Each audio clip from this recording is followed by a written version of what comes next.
What's going on, everybody? It's your boy Danny the Bull here with OG Kyle Willson in the house. How you doing, buddy?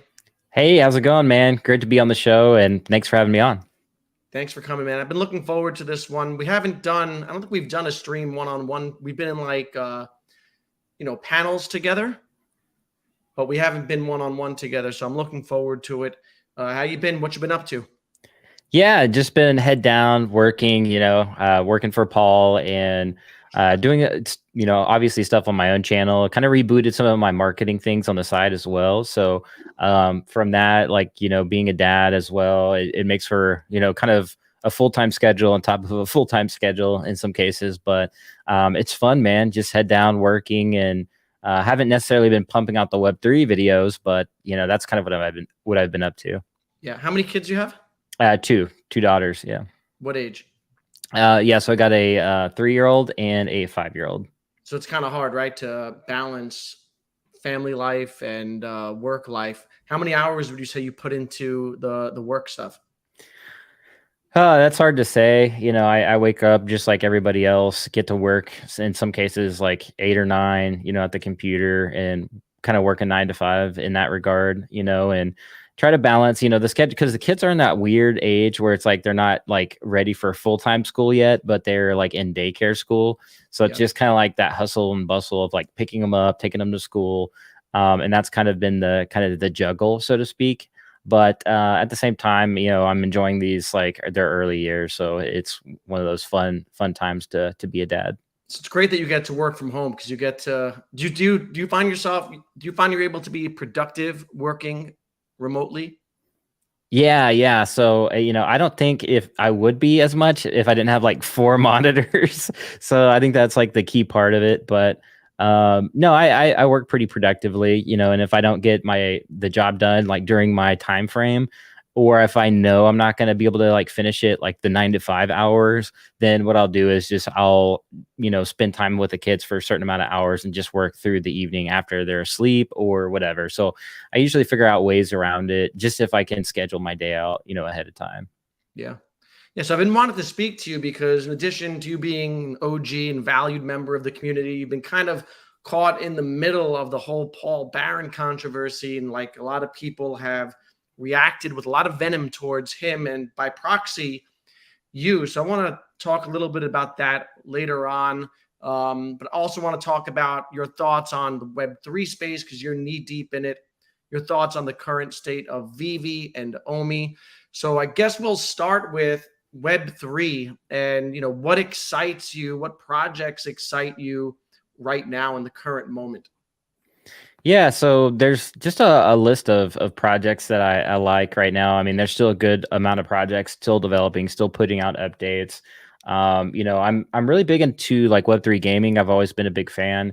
I've obviously worked in Web3 gaming, so yeah, I'm obviously a big fan of it. But Immutable X, I'm excited about ecosystems, really, like what these ecosystems can really do. The immutables, the Myrias, which we talked about just ahead of the stream. But there's a few other gaming ecosystems out there. Even Oasis now, they're putting out. Ubisoft is dropping one of their first blockchain Web3 games, fully Web3 games on the Oasis blockchain. You have other type of gaming ecosystem, Avalanche, even Arbitrum has their Nova kind of side of their blockchain. There's just a lot out there. And I'm excited to see these games like really starting to, there's just more and more and more to choose from. And it's getting to the point where it's hard to keep up. So for me, it's a full-time job just to like filter out these games and figure out which ones are going to be kind of the bangers, if you will, because I'm really good at spotting like the good projects and the good games. And so I've been paying attention to a lot of those gaming ecosystems really close. And when I say gaming, there could be metaverse type of platforms that develop off the back of those gaming ecosystems. And like we've seen with Polygon, for example. So yeah, those are kind of like all my like blockchains that I'm really excited about, that I'm paying attention to, just because they'll produce some bangers. Polygon's already been a good example of that. A lot of good games coming, and they've worked with a lot of the big brands. So yeah, that's kind of what I've been looking at. Yeah. Anything on Solana? Do they have any big? Oh yeah. Yeah. Yeah, Solana's they got a pretty good community. They've always got something going on over there. Like Star Atlas, for example, that's kind of their like flagship game. Definitely paying attention to that. Star Atlas is kind of like one of those ones where you kind of forget about, but then you're like, oh yeah, that is a AAA though. Like their trailer got like 1 million views or something like that. And it could have a really good, strong future if they can get some of these their roadmap kind of like, basically accomplished like parts of the roadmap in a timely manner. That's the kind of the game. No pun intended with games is that they have to have a lot of funding to develop. It's very expensive, so you want these projects to like move pretty quickly. But I do think Star Atlas is moving, at a pace that I would expect for a large game like that. That will, it's going to take some time, but that's kind of like a longer term game. But there's games on Solana that are pretty exciting, like little shooters and things like that. I've seen, Fractal, for instance. That's a gaming kind of ecosystem, really a platform built by the co-founder or one of the founders of Twitch himself, and that was originally built on Solana. And they since then, I think, integrated to like Polygon and stuff like that. So yeah, a lot of good stuff, on Solana too. So Yeah. What do you look for? Like you said, you can identify, good games. What do you look for as qualifiers? yeah, so first of all, like a lot of people prejudge games. Like if a game puts out like alpha footage, then people are so quick to be like, "Oh, that looks like garbage." It's like, no, this is alpha footage. This means, and people aren't really like developers, so they don't really know the development process in video games. So I look at the full body of work. I don't look at just the graphics. I look at the mechanics. I look at the developers. I look at the actual assets themselves. If they actually develop the assets themselves in house versus like buying assets off of like Epic Games Marketplace or whatever, or Unreal Engine Marketplace. So those are like the first like few things I kind of look for initially. Obviously the other like back end stuff is going to be like funding, the team, like does the team have experience, like the fundamental type of things that you would expect out of really any business. And I, as long as those check my list off, then I start looking at, graphics, do they have the right talent on the team, all these like factors. That in my head, it's easy because I've been in the space for so long and I can like have those like mental checks and work through my list and start looking through the rest of the game and like mechanics, physics, all these other things that gamers are actually going to care about. Like if you look at Dr. Disrespect's game, they did the mechanics first. The game graphics weren't amazing in the first snapshots. If you were a part of the alpha tests, the graphics looked like garbage. It was just like polygon, it wasn't like high definition at all, but what they did have is they showcased the mechanics, which for a shooter, that is the most important thing you can do, is showcase the actual mechanics. Like, can my mouse, if I point it in this direction, can it hit that target like pinpoint? So those are like the small little details that actually do matter for the long term, where this game's actually going to go. So those are like kind of all the factors I look at. When do you expect Web3 gaming to like really fulfill its potential and come to, fruition and be integrated into everything? Well, it's already on that path. You look at Apple, greenlighting gaming apps and NFTs, like we're definitely on that road already. And I feel like we're a little ways down, actually. You're seeing games like, that are onboarding some of the biggest talent in the space. I think it was like the ex-VP of Fortnite joined Ape, or Basie. And then you had a VP from, or operation or I think he was a COO of like, EA Games or something like that, joined WagMe Games, and that's a mobile app. And then you have, Gabe Layden, who created like some of the biggest mobile games like ever, and did a Super Bowl commercial. They're developing a Web3 game. So you're already seeing like these big players move. They're just moving in the space because it makes sense, right?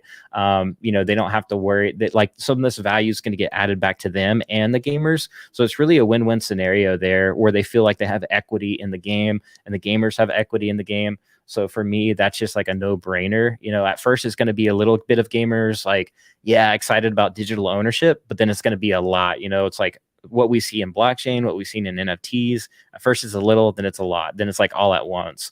And games is like leading the entertainment sector. It's leading movies, it's leading music, and it's projected to continue to grow till like 2030. And I think it's going to blow past those figures. So we're looking at one of the biggest industries in the entire world, and it's not going to slow down anytime soon. So Wow. Yeah, I totally agree.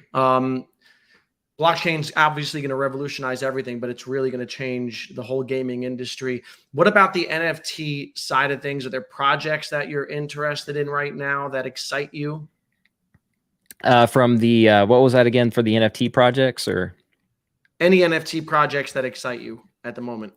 Yeah, mainly I'm just looking at gaming projects. I've been slowly accumulating and collecting those. Like just like you would strategize on like Veve, like in terms of what you look for. It like, is it going to be a blue chip? Like, what's the significance of this? Is it going to have utility? Like, those are all the things I look at games too. Like, or could this potentially be a skin that could be like super valuable in the future? So I've been looking at like all these different dynamics from both a collector perspective, but from a gamer perspective as well.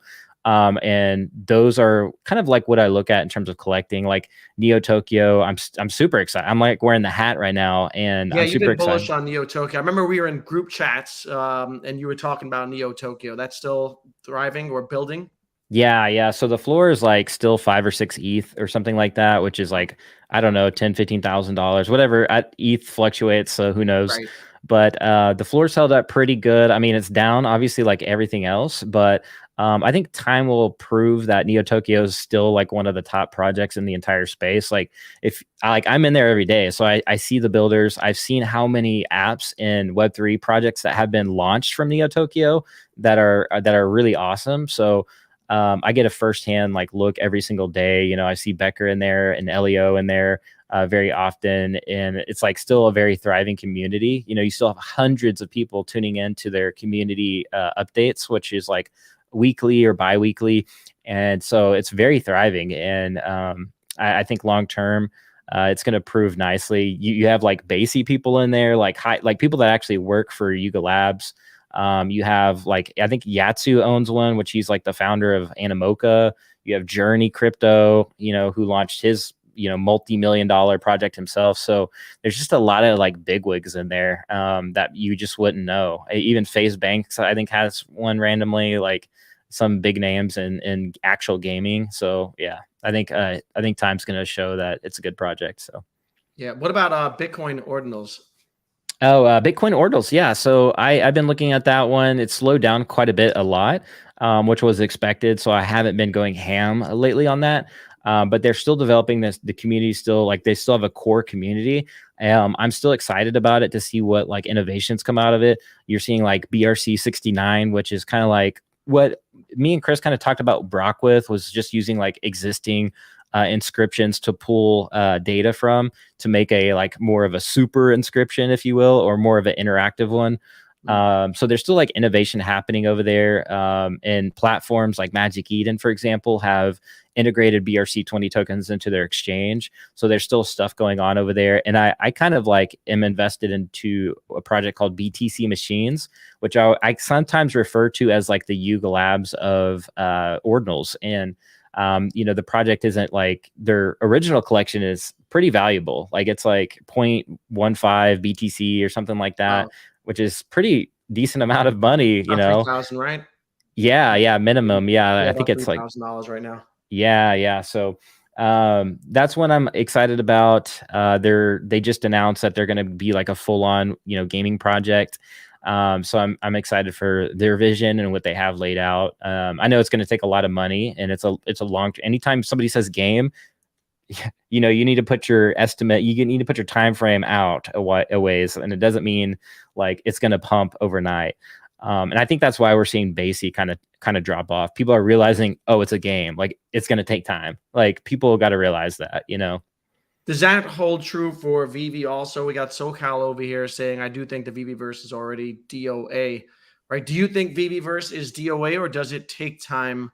And is that just expected? And, you never expected it to roll out yet.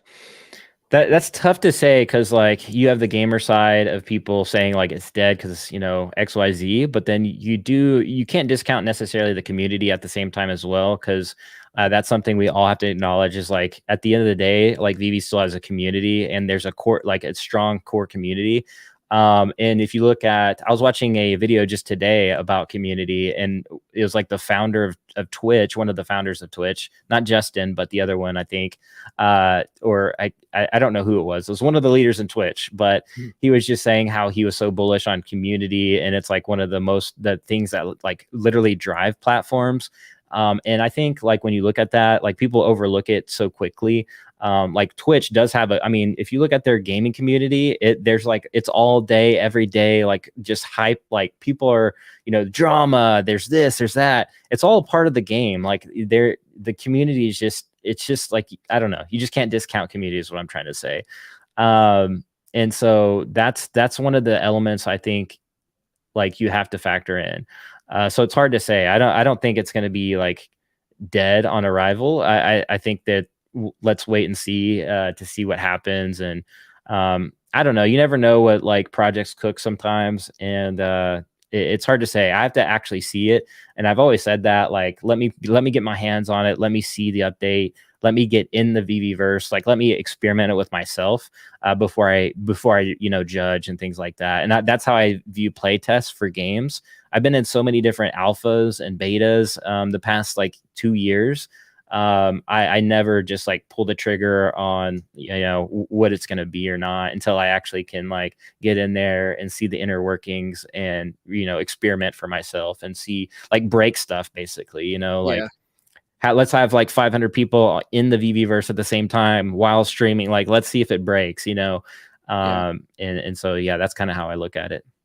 Does your experience in like the gaming industry make you more patient knowing that there are inevitable delays? With the VV verse itself, yes, I think I've like, definitely taking my foot off the gas pedal on that. So it's more from my personal perspective, but there is the other perspective where it's like VV needs to be better at communicating, and they can easily excite the community, and they can easily accidentally say something, or maybe they actually thought that they were going to hit a timeline. So I think they just need to clean up comms. And I've always said that. I've always said that they needed to clean up comms and really hone that in, at a super high level. When you get to VV's level, you need to kind of implement a very high level strategy in your comms, and because you can disappoint your actual user base. And that's just with any business. It's not limited to VV. It's extended to literally every industry and every business. And you do have to be careful what you communicate sometimes. And that's the struggle with Web3 games right now too, though. You look at other projects that have, I don't want to say fallen into the same trap, but have been in that same place. Illuvium even, where Kieran's had to publicly apologize for delays, and it was only like a month or two, but he, it was like this huge, drama thing, and it was only like a month delay, but it happens, so yeah, at the same time. So anyways. Let's shift into the Paul Barron stuff. And, first off, what's it like working with Paul? I really like his, despite, I don't take it personally when someone, has a dissenting view or they change their minds on something. So kind of an objective person. I like Paul Barron's macro coverage. I think it's some of the best out there. What's it like working with Paul? Yeah. So before I do, I'll say, what's up, Patient Hodler? I see SoCal Omi Homie. What's up, everybody in the chat? So I just wanted to say hi to everybody real quick, and then also get a drink of water. Yeah.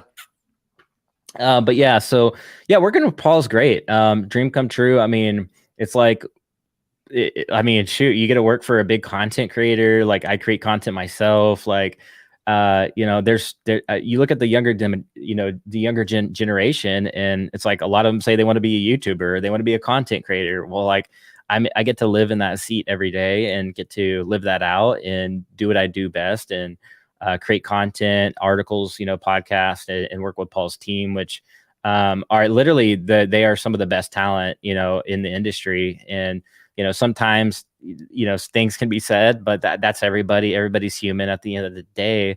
But yeah, Paul just still brings like amazing content. Like, if you look at his channel, he's just bringing some alpha every day about like crypto, the macro, or bringing experts onto his channel to get a better full picture of whatever, he's talking about. So That's always been, it's been a blast. I think everybody was like rooting for, they were super big, Paul Barron fans until that certain moment, of course. But that it is what it is sometimes. It's part of the game, part of the territory. And at some point somebody's going to say one thing that just triggers somebody, and it is what it is on the internet. So Yeah, and what do you make of his now infamous statement, right? Veve is dead. He's never going to live it down in the community. It's going to be like, a meme. Um, yeah. what do you agree first and foremost with that statement? Do I agree? Yeah, answer the Well, it question, doesn't pal. look like, well, based on data, it doesn't look like Vivi's dead, but I'll just leave it at that. That's his own opinion, or whatever. If it obviously it looks like it was in jest. I don't know. I'm not Paul. I just work for Paul. So Right. I can't say what his thoughts are, or, his take on what he said it was. So, I don't know, that I'll just leave it at that, I guess. Yeah. Does it bother you that people like link you with him and you took heat off of what he said? And I think some people, you didn't say much, you didn't really comment on it. I think some people took your silence as being complicit and approving of, what he said, not approving, but agreeing, I guess. Yeah. And do you feel like that's unfair to get lumped up with everything that he says? But he's his own person. You're your own person. You just happen to be at work on the channel. Yeah, I mean, there's a lot of things to dissect. I think that people are angry and upset. It's a bear market. Omi's not performing well at all. Like, there's no utility. People's bags are down, their collectibles and collections down. So I think there's like this pent up like emotion in general. And, all it does is take a little straw on the camel's back to break it. And I think that's what we saw like in the middle of that. You even like off the back of that, Cavell, like, said some stuff, and people like were flocking to Cavell, like getting mad at him too. Obviously Cavell's way more vocal, so it's like expected, but Yeah. it's one of those things, so I don't know. I don't necessarily, like, I'm over it now. Like during the time it was like super emotional, especially for me. Like I felt like I was getting attacked out of nowhere, and I did feel like, I was a little cornered, and it was upsetting, and of course, but it is what it is. It's like you just have to get over it, have thick skin, and move on. And it's like keep calm and carry on. And it's one of those things though, you don't expect it from some of the people you look up to in the space, that come after you.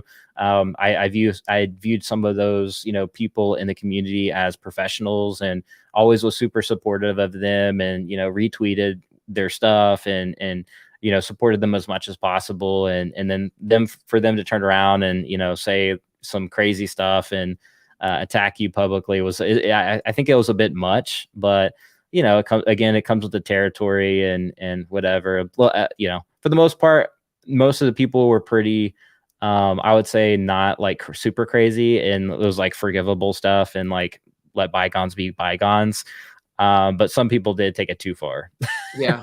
You felt a little betrayed by some of the members of the community. Yeah, yeah. And I'm sure, like, they felt some type of way too. So it's not like, I see both ways. I'm not just like, just my perspective only.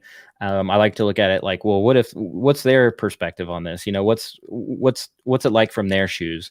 So I always try to approach it from both angles and not just one. So I always try to, wipe the slate clean with most people. And, people are humans at the end of the day. Like, we all have emotions. We all come from different places and walks of life.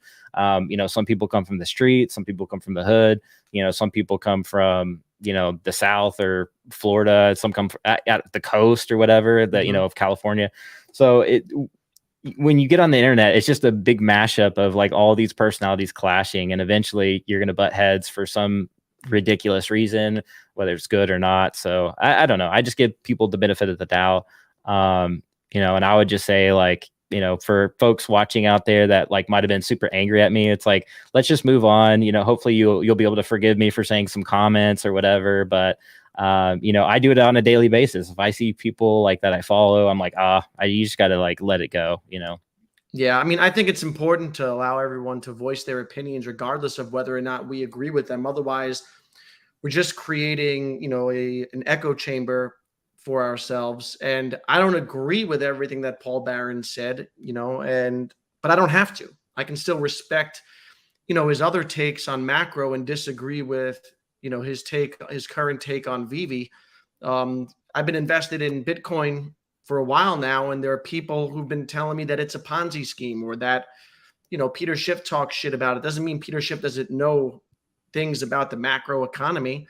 Jamie Dimon talks about it all the time. But at the end of the day, it doesn't matter what any individual says or what their opinions are, because if something is successful, it'll be borne out by the work of the team, right? So I think it's important for people to understand that. And maybe, I don't know if a certain amount of people get a little touchy and insecure in their bags, and they get emotional, like you said.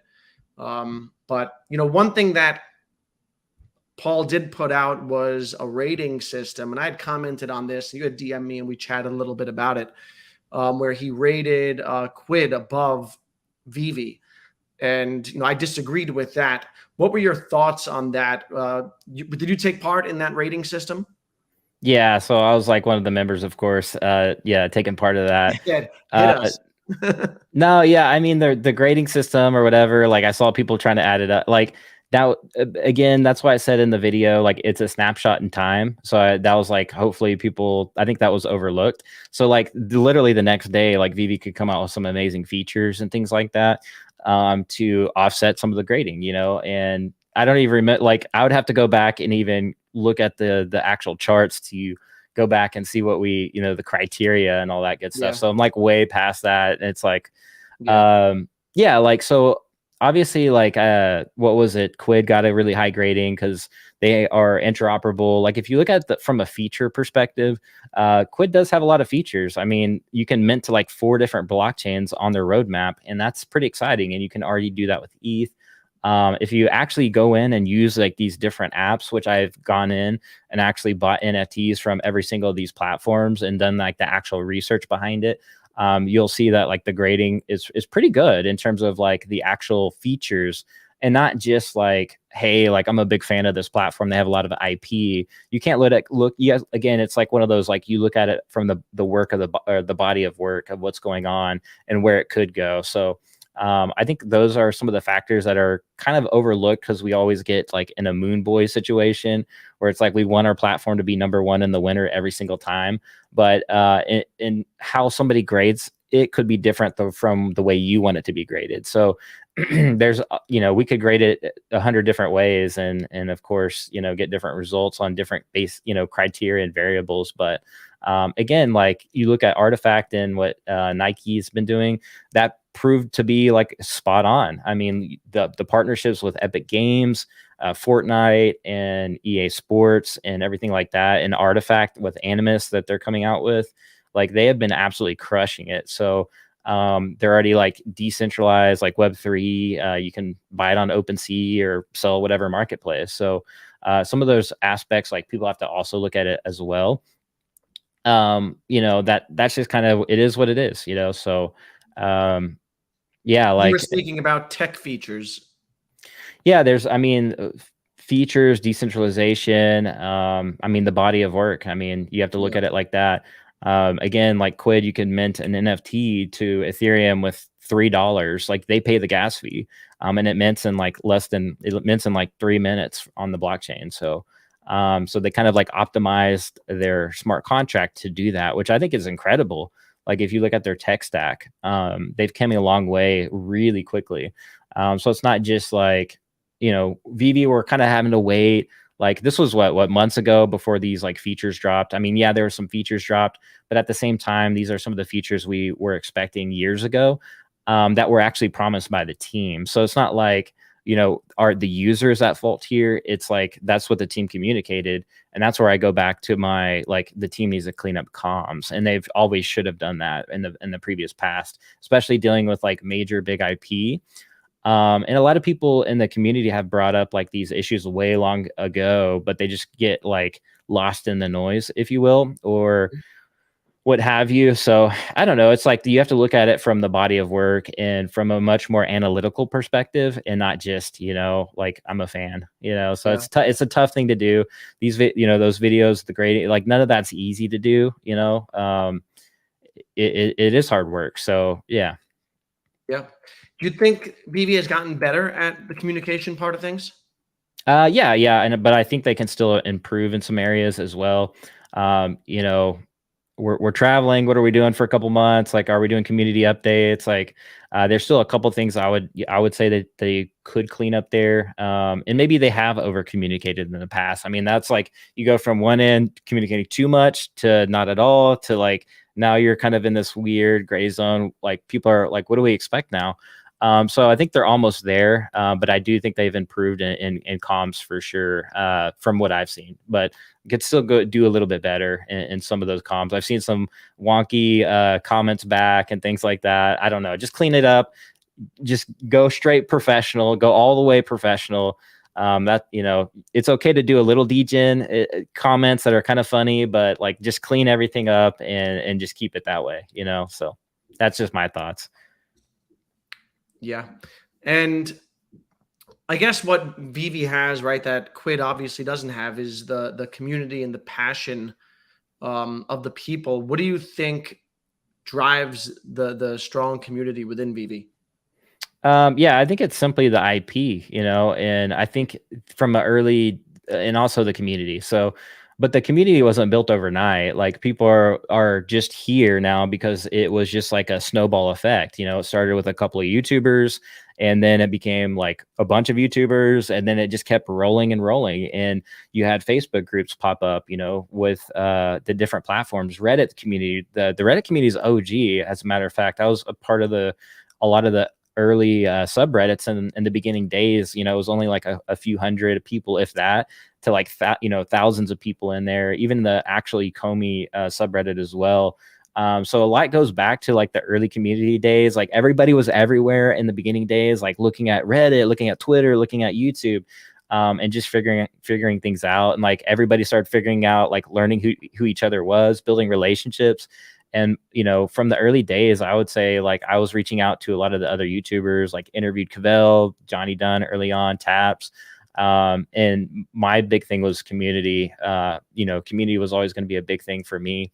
And I feel like that's what makes it strong, is because it was organic. It happened organically, I felt. And I think that's where the community comes from, is just like it's just been organically built. Like what was it? The Big Bros tweeted yesterday or the day before, tagging like everybody in the tweet. I was saying he's like, so and so introduced me to Veve, but then I learned from like 20 other people, and then here's the other OGs in the space, and here's like the women of Veve, like, and he was just like tag, like I was like a big list, and I was like, that's organic. Like you can't really it's hard to recreate that, right? You can't just jam that into like any project. Like you truly do have to have that like organic movement, if you will. It's kind of like the secret sauce, I think, behind this whole project, and what's going to allow them to overcome some of the trials and tribulations that they've had early on, and is the community. And I think because they have all this IP, they have all these people with common interests that are able to come together. We got a question here from Kevin. Where's your Veve logo? You want to know if this is on purpose, because oh yeah, it's and if you don't want it, can I have it? Because they never gave me one. Oh man, let me see if I can. It's over there somewhere. Oh, my camera won't. It's on a pole, but yeah, Still it's there. just yeah. I have all my Veve collectibles, like my logo, and or I have Jimbo Lee Lingo. I have his logo right there. I have Will's card back here, and I have it over there, one of his other cards. And I have gosh, what was it, Jess? She made those like 3D printed stuff. I have that right there as well. It's just on my desk just next to me here. Yeah, I did remove it because it was like I was doing all these like other videos, and like obviously I was on Paul's channel, so I was like, yeah, it doesn't make sense to like have a logo back there. And I still have it. Like it's not like I'm not gonna get rid of it or anything unless somebody sends me like a Bitcoin or something, like that's I'll send you a Satoshi. yeah, send me. Yeah, exactly.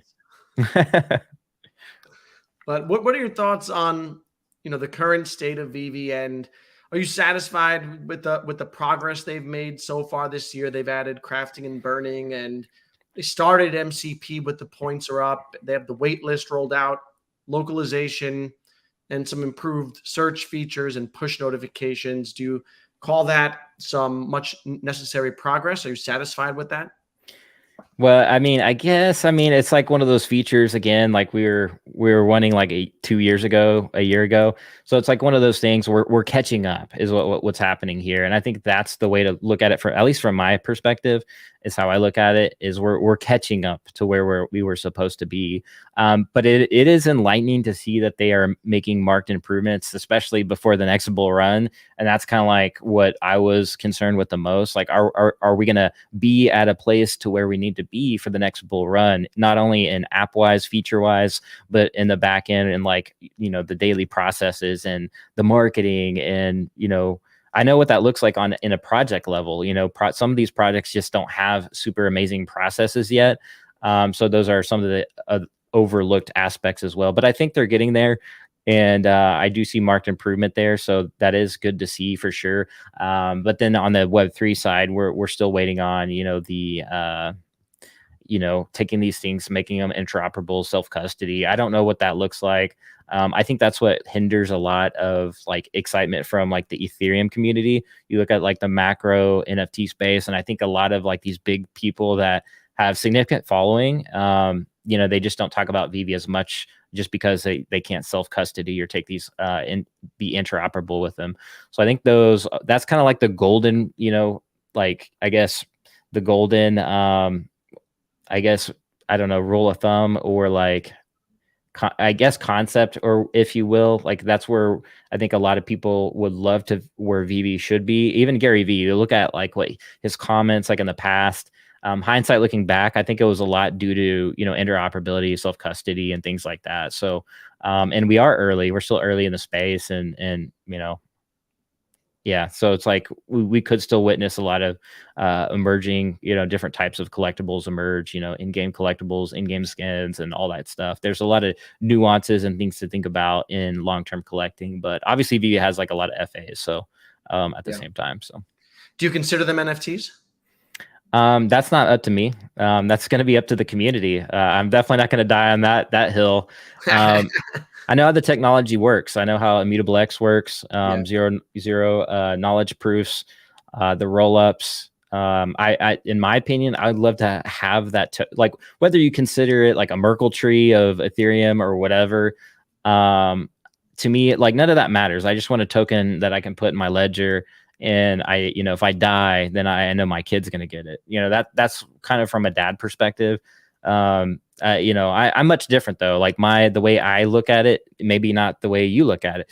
And for me, like I had to die. That my dad died when I was a kid, so unfortunately, so like I like think about that stuff, like as a dad myself. And when I look at these very expensive assets, I look at them as just that. It's a very expensive asset that if it is FA and it is like deemed, as this NFT in the future, then I would love to have that stored in my own personal storage in the event like something were to happen or whatever, that I could safely just in my will, just like my kid gets this, So those are the things I think of. Like everybody's different, but that's the way I look at it.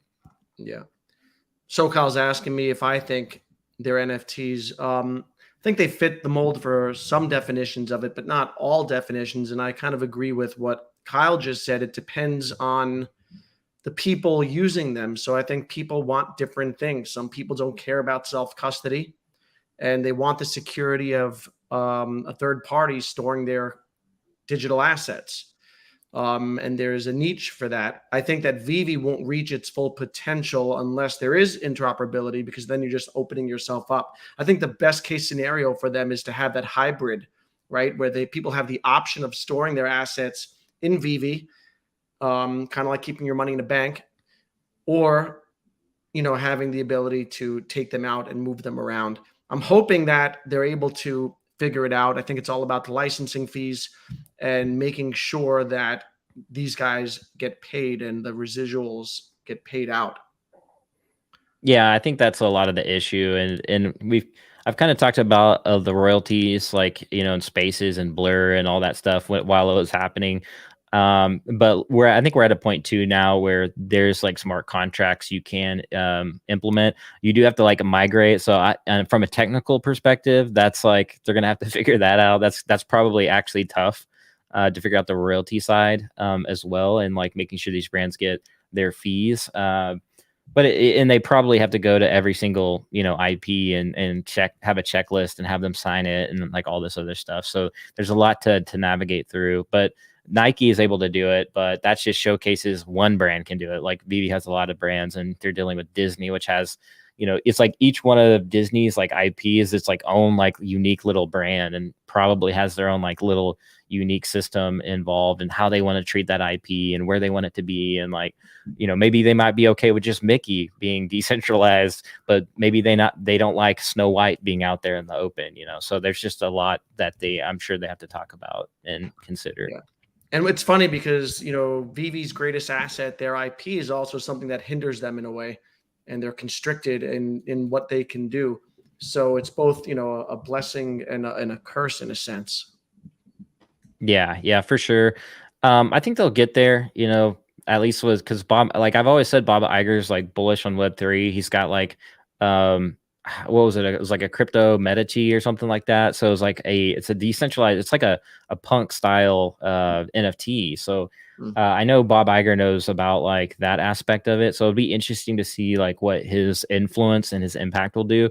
I think his plate's like super full, and the last thing he's thinking about is, can we put these on OpenSea? No, he's thinking about making billions of dollars for Disney right now. So, and then I think his job is as well as picking the next CEO. That's like in his contract.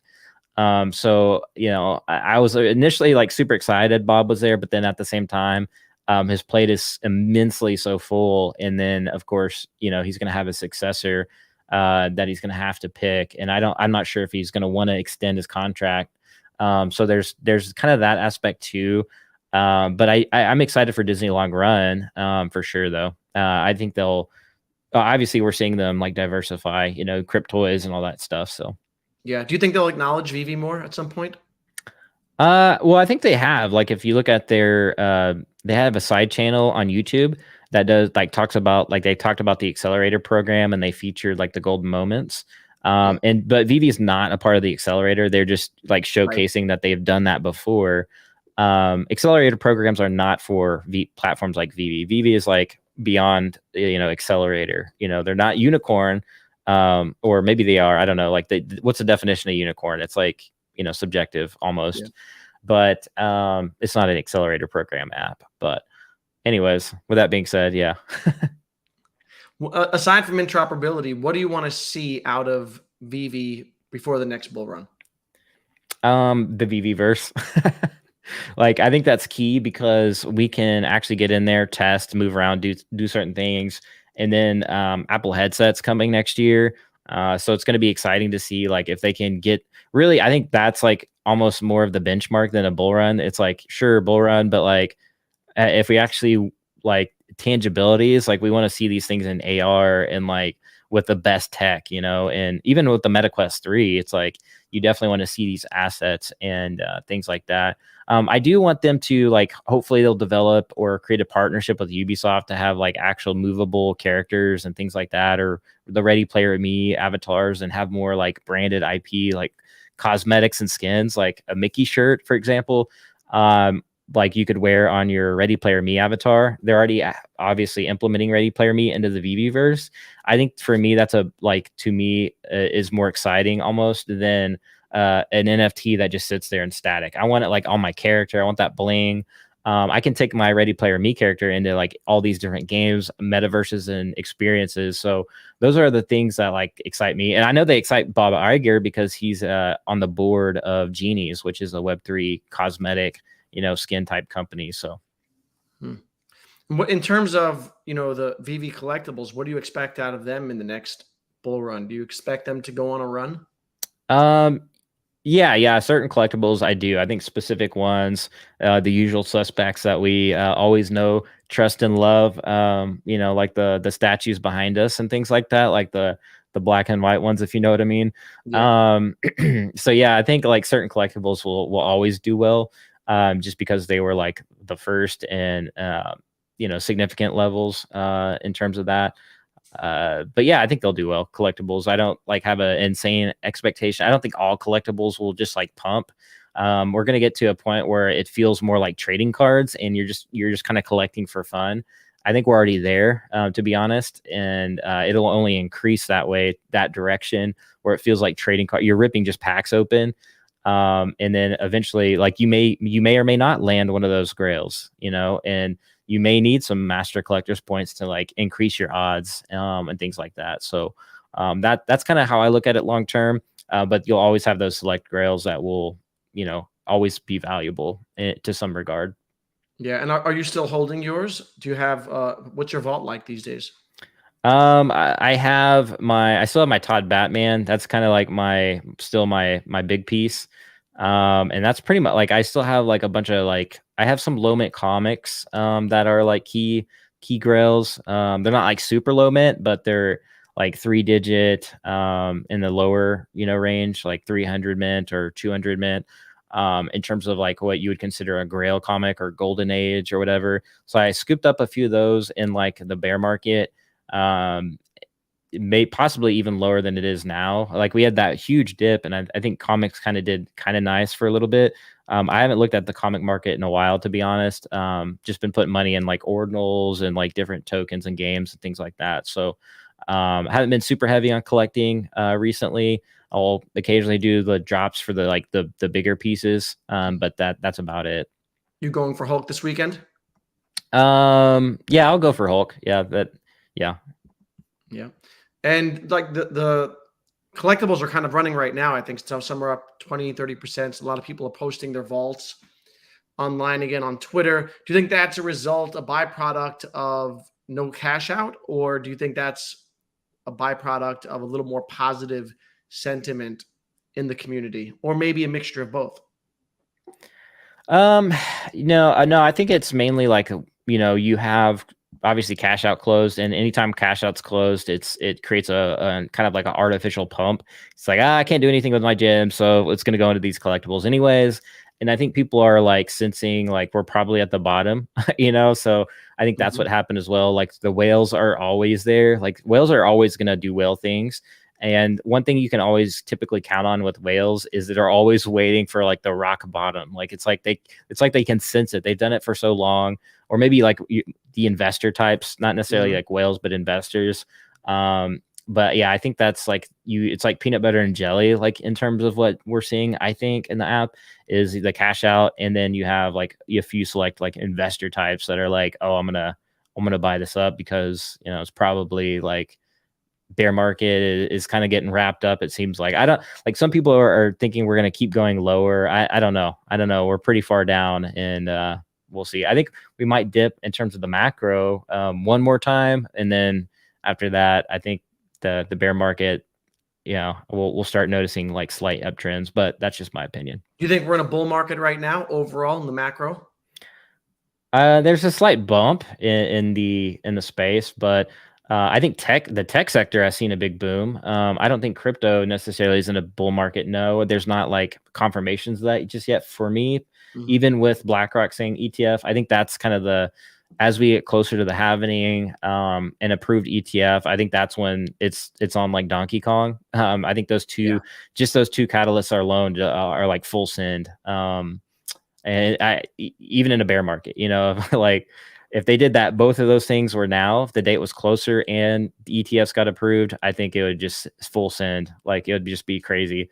I think some of the tech sector actually might dip, people just trying to get into the pump. But yeah, we're seeing a big AI like boom right now, and it's really affected the tech space in general in a good way. So, but right now the alts have benefited a little bit in the past day or two, but I don't know if they can kind of hold on. We'll see though in the next week. I think I'm gonna watch close. People are already factoring in, the FOMC and all that stuff already. So Yeah, things get priced in ahead of time. Are you very active in crypto right now? not trading wise, no. Mainly just watching the market. What I've been doing is basically been more monitoring gaming tokens. just because I feel like they are at the point where the NFT market in the macro has kind of like petered out. And I think people are finally like seeing what's behind the curtain of all these like PFP projects, and figuring out like, okay, like it costs a lot of money to do things. And like, you can't just rely on merch and like silly things to like continue to pump your bags. And people are like, oh, well, you need a sticky experience. And the obvious sticky experience is a game, or at least like you have to have a brand that actually does something like create animations, things like that. What Azuki's trying to do, I've seen community members doing it more so.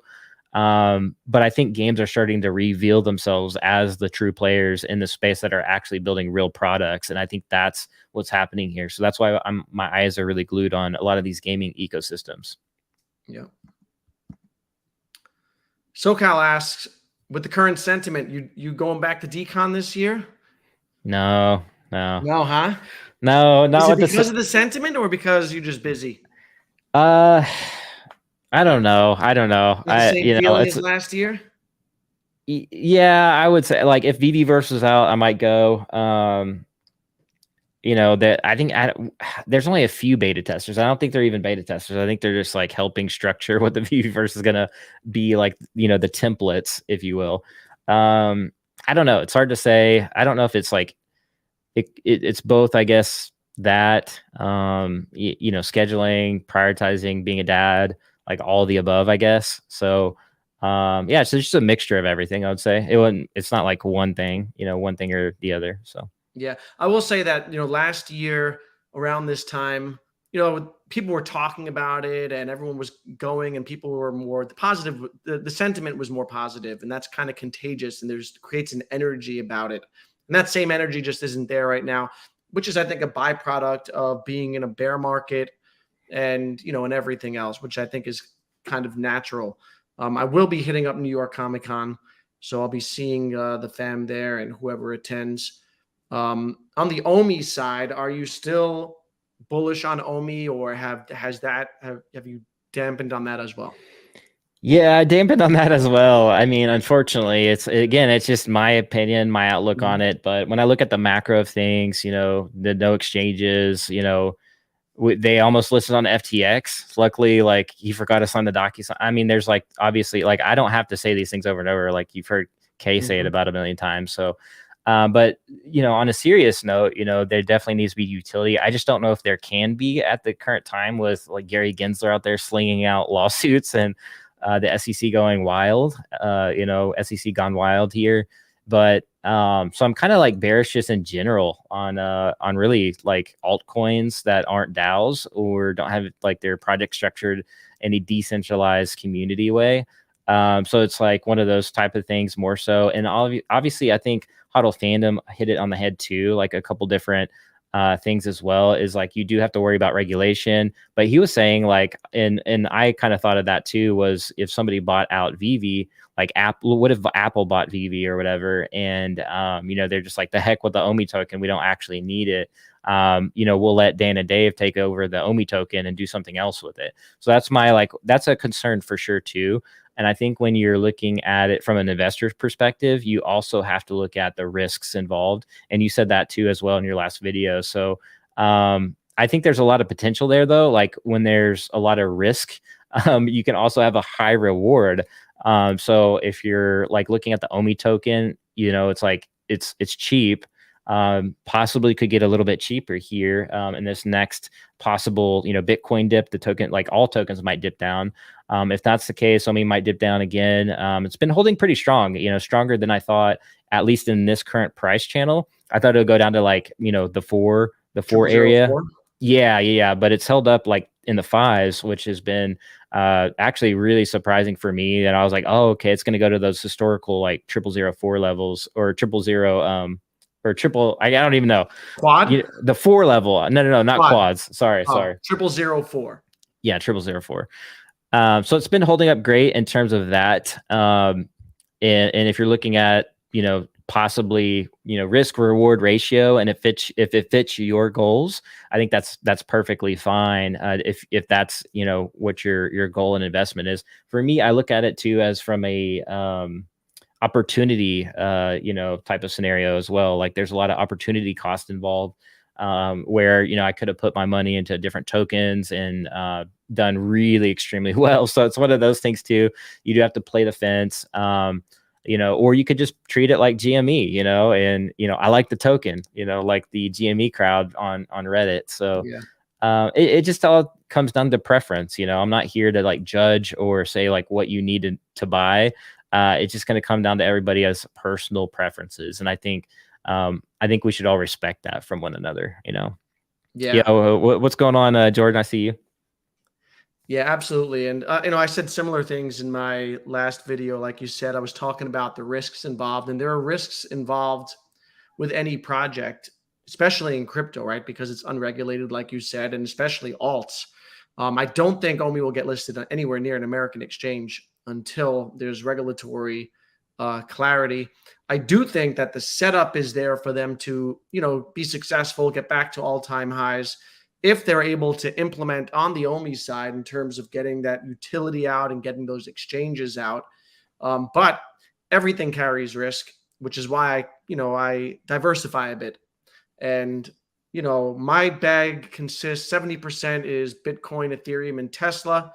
And then I have some alts, and OMI is one of my alts that I think can do well if they execute.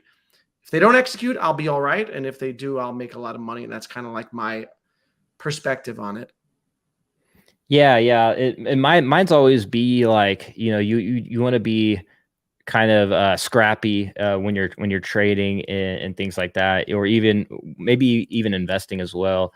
Because I look at it like, I look at it, if I have like if I'm like at Dr. Profit's level, I'm still going to remain pretty scrappy. And what I mean by that is I'm going to look for really good entry points into any token. And sometimes like you can mitigate your losses if you exit a token and then you come back to that token at like a good entry.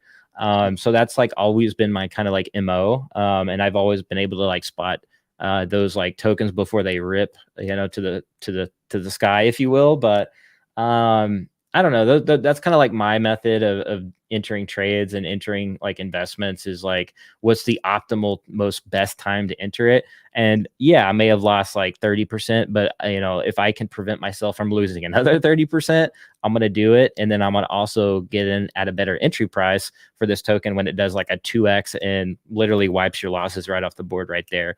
And that's just 2x. Some of these tokens go, as you know, they can go 10x, or we've seen doo-doo coins go, 100x or whatever. So I look at all those different factors as well. Yeah.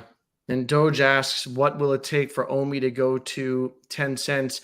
I think it would take a lot. I think that it would take a large burning of the circulating supply, and everything to like hit at once, and even like some viral like type of, it'd have to catch fire, because that would I think be the whole space would have to come up at that point too. Is yeah. like, we had the luxury, the last bull run of the entire NFT hype, and I think Right. that has to kind of come back too. Is like the games have to be popping, everything has to be fluid, metaverse, AR. I think at that point, they could have a potential there, but we need like a lot of these factors to happen, and not just even in Veve. It has to be like the whole space. Right. And I wonder about the next run, because during the last bull run, we had unprecedented money printing, right? And all this liquidity pushed into markets, and stimulus checks going out to everyone. I'm wondering what the next run will be like, if it'll be a little more muted, because there's not going to be as much money in the system. Do you have thoughts on that, or you do just like kind of go with the flow? No, I think it's going to be pretty obvious, at least for me. Like, I think it's definitely going to be gaming. I think it's going to like, it's just already kind of sneaking up, and I think it's just going to be more and more. And then like, you're going to see NFT influencers start to mention it. They already are. And then it's just going to be a little bit more. And then all of a sudden it's just going to be like, everybody's talking about these games. And then that's going to be like the obvious winner. And then, obviously digital collectibles, I think, are going to do good. You look at Amazon, they were talking about doing an NFT marketplace. Maybe they still are, hopefully. I think they pushed that back. That was supposed to come out a couple months ago. Yeah. So it's crazy. Yeah, in the macro, I think things will like look a little bit like that. It won't be televised. Like you'll see it maybe on the crypto channels, but like, yeah, it's just gonna be like a little bit, then all at once, and then all of a sudden, like it's just pop culture again. And you're like, well, what happened? Like that came out of nowhere. It's probably gonna be something like that. I agree that GameFi is going to be a huge narrative next run. What tokens are you looking at, or do you think have a lot of potential? Tokens, man, yeah, ecosystem tokens. Like I mentioned, like anything that has to do with gaming, that's good. Like Polygon, Immutable X, Avalanche, like those are the big juggernauts of Web3 gaming right now. And then below that, you have like the Myria, the Galas, the Treasure on Magic or whatever. They have like their like own little Nintendo ecosystem or whatever. So yeah, like all those type of ecosystems that are around gaming, or they're involving themselves into games somehow, like even the metaverse projects, the Vulcan Forged ecosystem. They have like mini games, they have like VR as well now. Individual tokens themselves, I think could have long-term potential. The Alluviums, for example, or even the Star Atlases, long-term potential there. So just like exciting games that like gamers are actually paying attention to. And I know they are. I know celebrities actually are like paying attention to this stuff too. Because, again, I used to work for some of these projects. So I got like inside scoops on, what was going on. And then I follow a lot of I'm still friends with a lot of the Web3 gamers in the space that are over there at like, FaZe Clan's warehouse. It's like, Yeah. so that's why that's why I remain excited about this, just because watching the macro. Yeah, and NFT Hero brings up a point that gaming is a big risk because games can tank quickly. But I think that's why it's important, or a good idea maybe, to invest in the ecosystems, right? Because if you invest in Myria, all it takes is for a couple of their games. They have a lot of games that are developing, and if one or two catch on, the Myria token catches on. Same for Gala, same for all these ecosystems. If there are a lot of games building on Solana, and that creates organic, a use case for Soul Token, it drives the price up. Yeah, it's like he's saying, yeah, games at an individual level. Yeah, that's true, but like you're saying, Danny, is just invest in the ecosystem. It's like if you look at gaming in the macro, it's like the biggest form of entertainment in the world. Out produces or whatever, out earns more than movies and games, or movies and music. So, and that's a gigantic industry.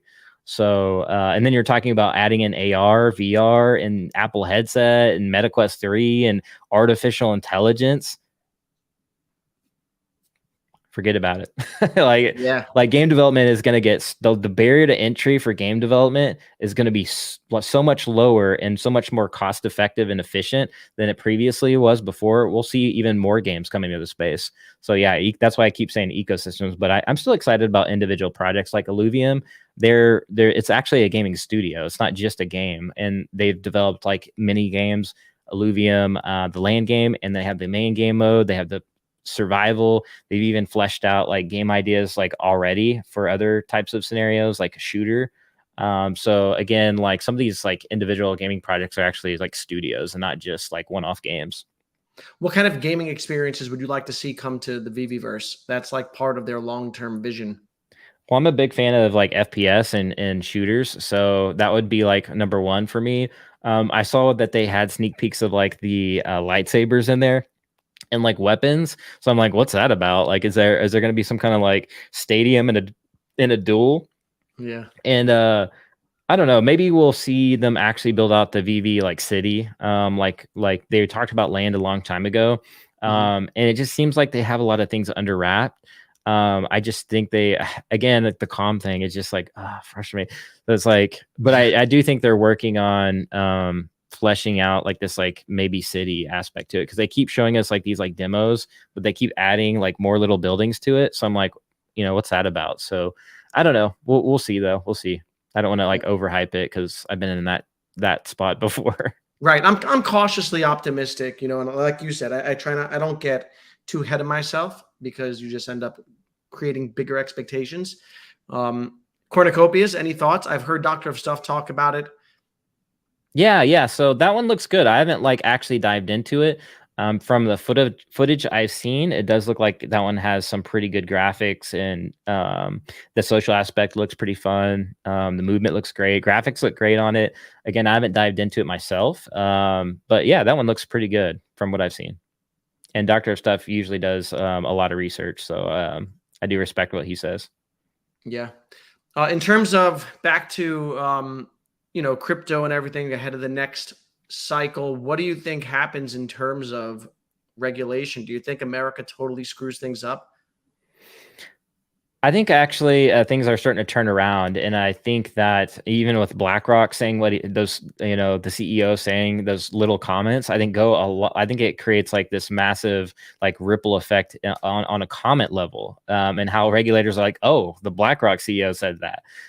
So I think we're going to see things turn around. Hopefully, fingers crossed. But I think like fortunately in the U.S., like they're all dated. They all have like expiration dates, and then they have to be voted in again. So I'm still excited long term. I even listening into a lot of the congressional hearings, like personally, Yeah. and hearing a lot of the senators and House members actually excited about crypto. They've specifically brought up collectibles and gaming tokens specifically, and calling those out as like some of these are not even securities. Like they don't have anything to do with being a security. They're just in-game tokens or collectibles. Like they're just literally like, it's like trading cars, but just in a digital way. And one of the House members saying like, why would we not like classify tokens? Like some are going to be securities, but some are obviously not. Like they're not even close. So, NFTs technically are tokens as well. So yeah, so they're going to have to, it's just going to be one of those things. They need to hurry up and just speed and just do it, and do the work, put in the work, put in the legislation, get it done, and move on. Because otherwise, the whole world is obviously out innovating, or at least not out innovating, but they're just adopting it quicker. Yeah, and we do stand to lose out on being at the forefront of the innovation, right? This next stage of innovation. I think bottom line is, when there's all this money on the table, we're going to try to control it and leverage it and use it to our advantage. So I do think that some common sense legislation will eventually come through. Doge asked, what do you think the BlackRock or an ARC will do for the price of Bitcoin if we get an ETF?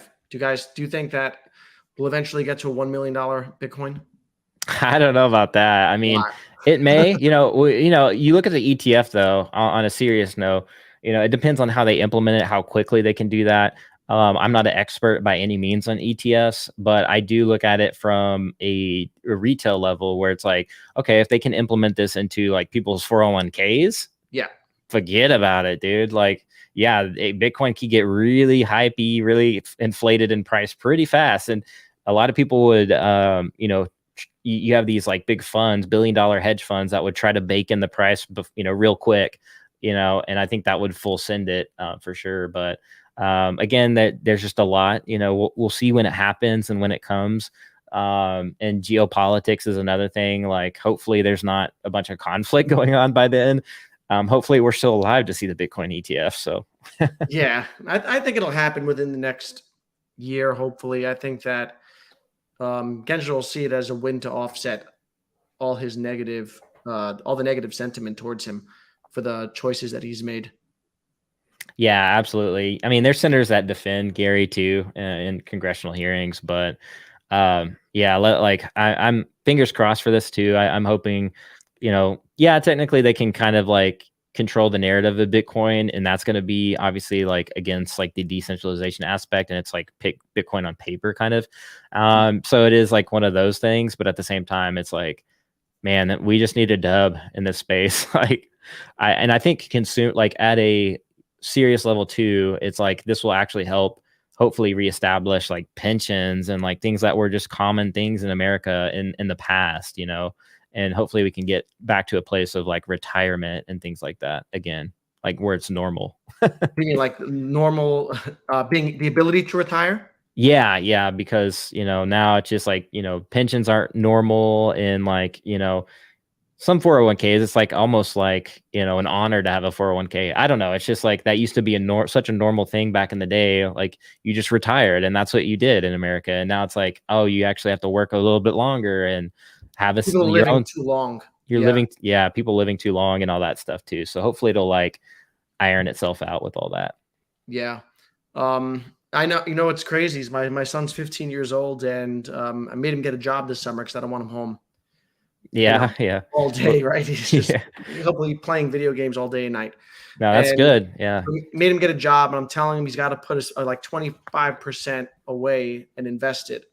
So I'm trying from a young age to get him on a path to retirement, because by the time he comes of age, the affordability of houses is so out of reach already, right? Yeah, and So that's what's kind of scary is like a lot of these macroeconomic YouTubers creating content around like in the future you might not even own a home because they're so wildly expensive. It's like, geez, if you look at it yeah, like that, like that's crazy. So I know, yeah, good hard work ethic principles, like learning it early is like so important. Like if you can establish a hard work ethic when you're younger, like it'll serve you the rest of your life. Even if you work for yourself or whatever, it's like you're like a hard work ethic never goes away, hardly. Like as long as you keep those right. skills and all that good stuff. I don't know, like I like that. I worked early on as soon as I could and worked for like every dime I've ever earned in my life. Like I've always worked so hard for it. So I'm always a big fan of, getting those kids out there and teaching them, that earning aspect and just how to earn things and respect what you got and be thankful. So yeah. And if you can couple that with financial literacy and an understanding of how money works, right, and how to make money work for you, then that's like a big head start, because that's something I didn't really have. I didn't really understand investing until I was in my, maybe 30s. I always thankfully put money into my 401k, contributed like a certain percentage from the time I was 23. And so I'll have a nice nest egg for when I retire.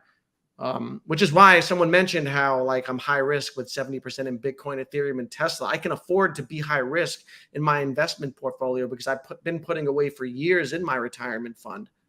Yeah. So Yeah, and oftentimes if you're good at investing, you typically outperform your own 401k or whatever, or Roth in some yeah, cases. So yeah, that's just yeah, like financial literacy goes a long way. Oh yeah, TVK, yeah, TVK. was that Terra Virtua? Yeah, Yeah, TVK. Man, I haven't even looked at their token. It's been a while. I know it was like super low micro cap there for a minute. So I had heard a definitely. lot about them last run, I think, but Yeah. I mean, they had a little bit of movement. I saw that they had some news. I think a Coinbase listing like pumped their token a little bit, but I haven't looked into it since then. But I know they got good stuff, good showroom and collectibles there. But yeah, yeah. What do you think of Cryptoys? I see you're an yeah, ambassador, correct? yeah. hmm Yeah. What do you think about it? What are your thoughts? Yeah, so Crypt Toys, I think they're obviously great. I think they're fun. I think that I like the toy aspect of it, where I look at it from a dad's perspective. If I can have my daughter do it and she get excited about it, then I think that's a win for me personally to get like her involved in the space, digital ownership, teaching that aspect, and I think that's fun. So I don't know. There's a lot of going on there with Crypt Toys and the gamification, the games that they're gonna release. Like I see Will tweeting about it and all that good stuff now. So I just really like what I see. Like I liked it like long before, like they really rolled things out. They didn't have Disney, it was like last year. And so yeah, I just like what I see. Do you consider them competition for Veve, or do they occupy like a separate space in the same sphere? Yeah, so my if you hear my daughter screaming in the background, that's my daughter. So, anyways, no, I think they are two different things. So I think they're going after two different types of, or like it's just two different visions, two different type of products, in my opinion. VV AR, well, I guess Cryptoys is AR now, but VV is more like I don't know. I guess like for it looks like everything that they gear it towards is for older folks and like that kind of asset, if you will. It looks like for adults, I guess, if you will. And Crypt Toys has that like cute, fun, kind of for everybody type of vibe, kids, things like that. I don't know. To me, they're just different products. I viewed it as, I said this once before. A good analogy would be like walking into a collectible shop and there's different figures everywhere. You have different brands like Funko versus like Sideshow, which is a statue brand. They build like dioramas. So I viewed it as like that. It's just like two different brands, and I think they both can win. And I think we'll see that in the future anyways. I think we'll see multiple NFT brands win in general. So I don't think there's going to be like, there's just one winner in the entire space and that's it. Cause that is not how it works in any industry. You have like different gaming companies, different gaming studios, different tech companies. And this space is just going to mature out. And I think we'll see a lot of successful, companies out there. So. Yeah, and I think that's important to recognize and even hope for, right? We want the space to grow because if you're strictly here for Veve, if the whole pie grows, Vivi's piece of the pie will grow as well, provided that they execute, right? And if Cryptoys can bring in eyes and those eyes migrate or lead them to Veve, it's a win for everyone. So, even if people like are hard on Quid, they're hard on these other companies, Recur. Ultimately, if they succeed, I think Veve will succeed also off of the strength of it. Yeah, and it's just like, again, the whole space as a whole, like you want really the whole entire space healthy, or else you're probably not doing too healthy at the same time as well. So Right. it's a catch-22 for sure, and you definitely want the space in general just to thrive, and there's so much like verses in the community now. It's like, it's not really verses. Like now I kind of feel like I align with Gary a little bit. It's like, no, it's together, and we can all win. And I wish I didn't dog on Gary so early on and kind of be an attack dog on Gary so much. And now I kind of feel where he came from and try to understand that a little bit more. The guy's wise for saying some of those comments like super early on, and I'm just now realizing some of that stuff. So Yeah, and I think a lot of people were disappointed, right? Because we wanted him to want Veve. We wanted him to pump our bags, man. Pump our bags. Yeah, I think we're all fans of Gary, and we did want him to see like go Veve. He kind of did in a tweet, but it was like not what we wanted. We wanted him to be like, "Yo, Veve is it. Like I'm collecting on Veve." And obviously Gary's got his own things he's dealing with, and his plate's full, and he's got other things to do. But yeah, I was like, man, we wanted to see Gary like on our side, Yeah. Do you see anyone close to taking Veve's spot? Do you consider Veve the leader in the digital collectibles space? Yeah, I mean, right now in terms of data, I would say they're obviously up there. There's, in terms of IP and platforms, there's not many others out there that have as much IP as Veve. Pretty much Artifact's the only one that's like super big that has a lot of hype, and Nike and Fortnite. Obviously Cryptoys is doing something, but again, there's a lot of room to grow for the space, and obviously Veve has taken a lot of that market share. But I do think we'll see more platforms drop more things, and Palm's partnering up with Candy now, so it'll be interesting to see what they do. So again, what does Candy have? Yeah, Candy did like Netflix, WWE, Yeah. MLB, and things like that. So I collected a couple things on Candy. So I did like their MLB. I don't think everybody did, but I liked it. I collected my one of my favorite, like a home run hit or whatever, and I thought that was kind of cool. But the MLB stuff never like the sports stuff hasn't really taken off, right? In terms of NFTs. Well, NBA Top Shot did well for a period of time, but aside from them, has everyone else underwhelmed? Yeah, I think so. I think that's just the bear market. All the platforms have it's the same chart across all the platforms, and it's like a 45-degree angle downward. So that's what we're seeing across like all the different projects, blockchains, and ecosystems. Yeah, Wax. Wax is okay. I just don't like their UI. Like they have a good, like it's efficient, and it's cheap to do gas, and it's pretty quick. I just thought they would have like better UI and things like that. Yeah, Wax had Hot Wheels, but Hot Wheels is doing everything on Flow now. And I think that's going to be kind of the trend that we'll probably keep seeing, is like the branded stuff is going to keep going to Flow as well. And then we'll see some stuff on, obviously on Veve too. So Polygon is another one that we could probably see some brands and IP drop on Polygon. Starbucks is already on there. So yeah, I think like between those three, those are kind of the top ones. Solana maybe did a couple of things, but not much, if any. You have like random stuff out there, dropping occasionally, like, I don't know, like Bugatti dropped an ordinal, which wasn't on a particular blockchain. It's just like an egg. Yeah. What do you think it would take for a sports product to catch fire NFT wise? Because Tom Um, Brady stuff didn't really. I mean, that stuff didn't he drop during the bull run? His autograph stuff. I think he did, yeah. And I don't think it gained too much traction. there wasn't really a lot of community around it. I really tried to, like, I was really excited about it, and a couple of us were in the community, and we really tried to do, like, there's people doing spaces about it from our community, that it just never gained a lot of traction, because I don't think the actual autograph team, like, really, like, they were just in Discord, and they didn't really venture out into Twitter, and I think that's where they kind of like had hiccups there, from a marketing perspective. I felt that they could have did better in that area, but yeah, that coupled with the bear market will always, I mean, that's going to get you, that's going to nip you right in the butt. So, yeah. What would you like to see out of Veve in terms of sports? Because they've hinted that that's a new vertical coming eventually. How would that work with Veve? Yeah, it's going to be interesting because you have the McFarlane platform now. So that does throw like a little monkey in the wrench, or a wrench in the whatever the system. Monkey in the wrench, right? What's the saying? Yeah. I don't know. I maybe I'm half dyslexic and say things backwards. So anyways, monkey wrench. Yeah.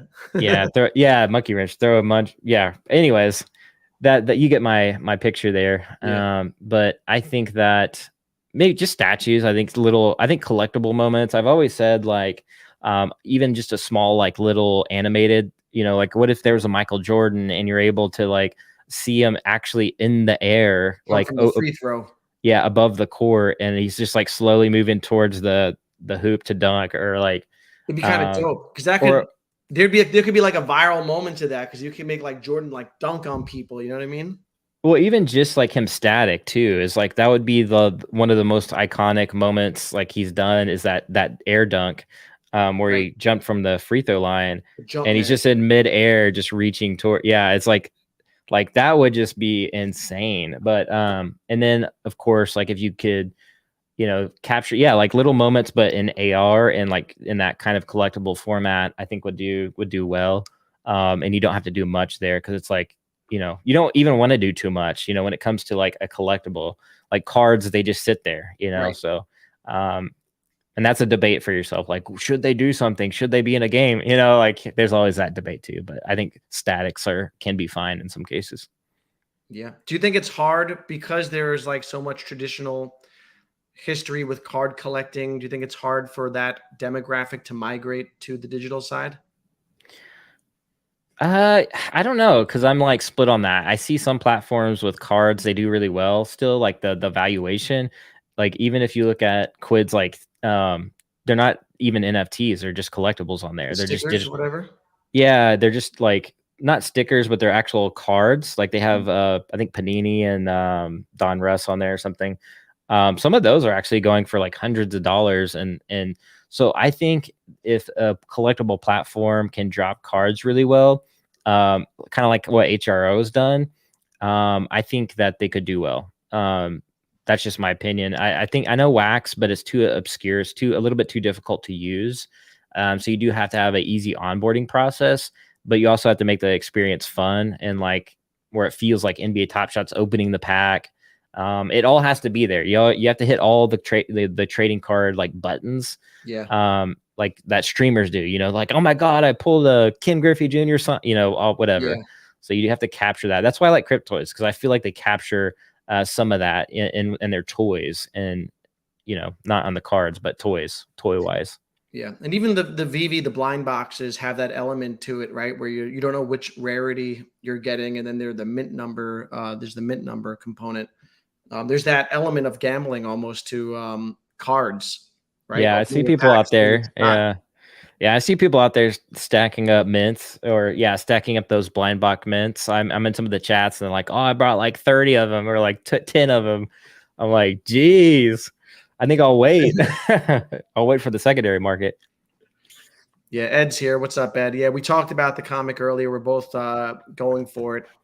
Pretty pumped. It'll be a good one. How do you like the waitlist system? Is the waitlist system live? I haven't done a drop in like a week Yeah. or two. No, yeah, Yeah. and they pushed back the Hulk drop specifically for the waitlist because people wanted it on, waitlist. Yeah, so I did the Veve logo drop. Was that the first That was waitlist? the first one. Yep. Okay, yeah. So okay, I'm familiar with it. It's been like, man, I've been going. I'm telling you, like outside of like working for Paul and like all that stuff, I'm like dad, fireworks, 4th of Yeah. July, like full on, like man. So, yeah, the waitlist looks pretty good. I mean, it's just a waitlist, right? So, Yeah. Do you think that it takes away from the element? Some people don't like it because it takes away from the element of like, trying to hit it. yeah, it'd be cool. I mean, I think it'd be cool if they brought back the nostalgic drop every once in a while, or probably do like surprise drops or announce like within. I know people would get mad though. Like if you're like, oh, we're dropping in an hour. I think Yeah. surprise drops maybe would be appropriate for it and would be pretty fun. But I think like yeah, in like small cases like that, it'd still be fun to use the old drop system instead of a wait list. Yeah. And they've been mixing it up. They've used the traditional drop system.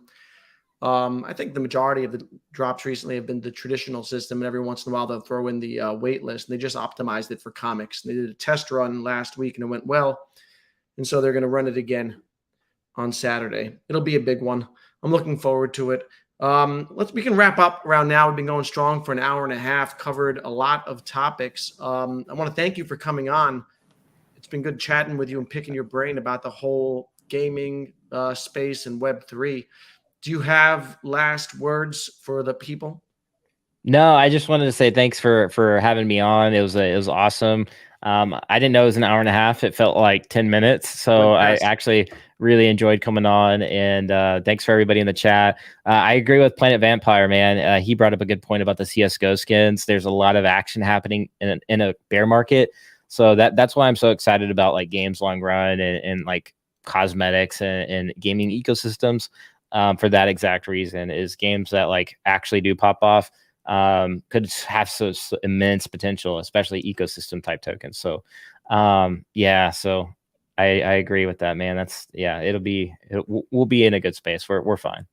Yeah, and I agree with you on the whole gaming narrative for the next cycle. I'll be playing it alongside you, going with some ecosystems. I'm big on Solana, and I'm starting to stack some Miria, and I'm looking into some other things, maybe IMX. We'll see. But thanks again for coming through. Really enjoyed the chat. Thanks for everyone in the chat. Everyone who came through, hit the like button. See you guys in the next stream.